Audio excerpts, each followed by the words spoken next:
नमस्ते, Sebastian लुसिडो 5 minute fresh start में आपका स्वागत है। मैं एफिसियों 3 पद 14 में हूँ।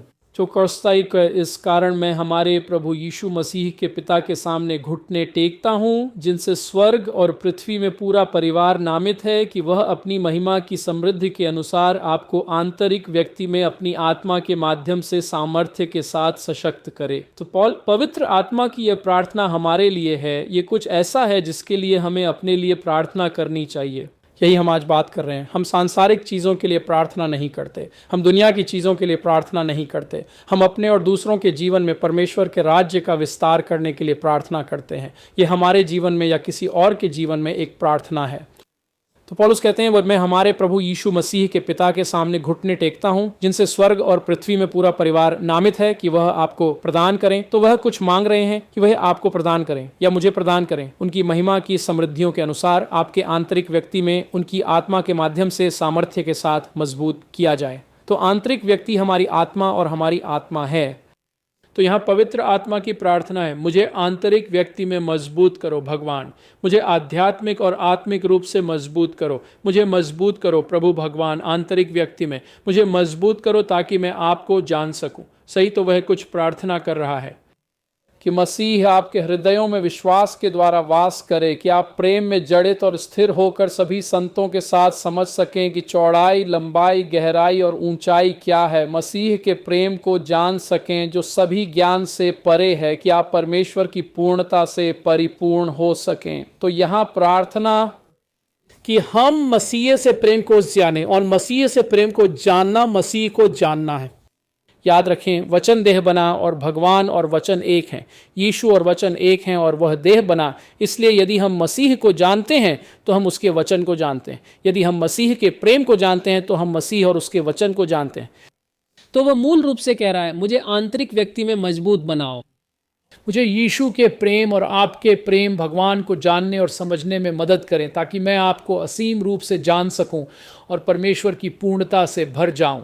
और फिर वह आगे कहते हैं, अब उस पर जो हमारी सभी प्रार्थनाओं और विचारों से कहीं अधिक करने में सक्षम है, हमारे भीतर कार्यरत शक्ति के अनुसार चर्च में मसीह यीशु के द्वारा सभी पीढ़ियों में अनंत काल तक महिमा हो, आमीन। पौलुस की प्रार्थना केवल आशीर्वाद के लिए नहीं थी। वह प्रार्थना कर रहे थे कि हम परमेश्वर के वचन और स्वयं परमेश्वर को समझें और जानें, ताकि हम स्वयं परमेश्वर को जान सकें। परमेश्वर को जानने में विशेष आशीर्वाद है, परमेश्वर को जानने में विशेष परिपक्वता है। यह केवल यह जानना नहीं कि परमेश्वर अस्तित्व में है, बल्कि उन्हें जानना। तो यहाँ प्रार्थना यह है कि जानें और समझें और यीशु में परमेश्वर के प्रेम में जड़ें और स्थिर हों। बाहरी नहीं बल्कि आंतरिक को मजबूत और सुदृढ़ करने के बारे में है, ताकि हम जान सकें, सही निर्णय ले सकें, हम मार्गदर्शित हों।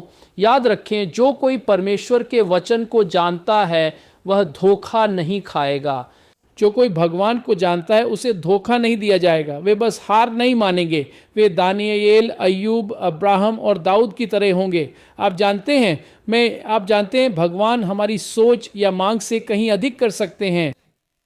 इसीलिए हम महान पुरस्कारों के लिए प्रार्थना नहीं करते। हम प्रार्थना नहीं करते, आप जानते हैं, महान चीज़ों, वैभव के लिए। जब सुलेमान ने प्रार्थना की तो उसने इस तरह प्रार्थना की। उसने कहा, प्रभु मुझे सिखाओ, मुझे दिखाओ, मुझे अपना वचन प्रकट करो, ताकि मैं वह राजा बन सकूं जिसे आपने मुझे बुलाया है। ताकि मैं उन लक्ष्यों और उद्देश्यों को पूरा कर सकूं जो आपने मुझे दिए हैं। वह प्रार्थना कर रहा था कि उसे आंतरिक व्यक्ति में शक्ति मिले, ताकि वह भगवान के लोगों के मामलों का प्रबंधन कर सके। वह भगवान के लोगों का नेतृत्व इस तरह कर सके जैसे भगवान उनका नेतृत्व करेंगे। हमें अपने जीवन में यह प्रार्थना करनी चाहिए, ताकि हम वह जीवन जी सकें जिसके लिए भगवान ने हमें बुलाया है, और निर्णय उनके उद्देश्यों और योजनाओं के आधार पर लें, न कि हमारे। तो इस प्रकार की प्रार्थना स्वार्थी नहीं है।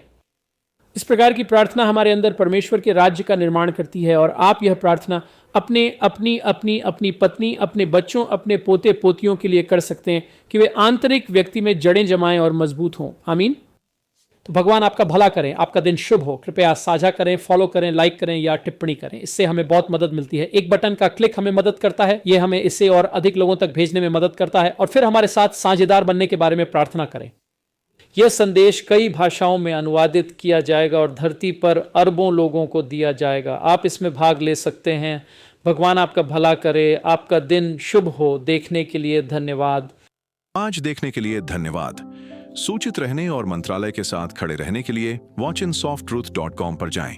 आपको मुफ्त संसाधन, पूर्ण शिक्षण श्रृंखला और सुसमाचार फैलाने में हमारे साथ साझेदारी करने के तरीके मिलेंगे। आज ही watchinsofttruth.com पर दान करें।